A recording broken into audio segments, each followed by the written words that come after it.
সুপ্রিয় বন্ধুরা, চ্যানেলের পক্ষ থেকে শুভেচ্ছা।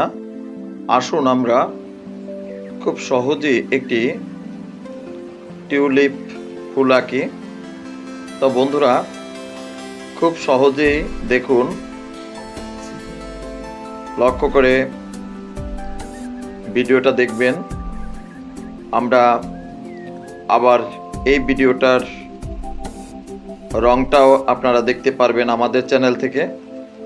ভিডিওটা রং দেখতে হলে অবশ্যই চ্যানেলটা সাবস্ক্রাইব করে রাখুন। আমরা পরবর্তীতে আবারও এই ভিডিওটা রং করে আমরা আপনাদের কাছে পৌঁছে দিব। আমরা প্রত্যেকটা ভিডিওর ড্রয়িং করি এবং পরবর্তীতে আবার দেখা যায় আমরা রংটাও করে দেই। তাই ভিডিওটা নিজে দেখবেন, অপরকে দেখার জন্য সুযোগ করে দিবেন, শেয়ার করে অন্যকে দেখার জন্য সুযোগ করে দিন।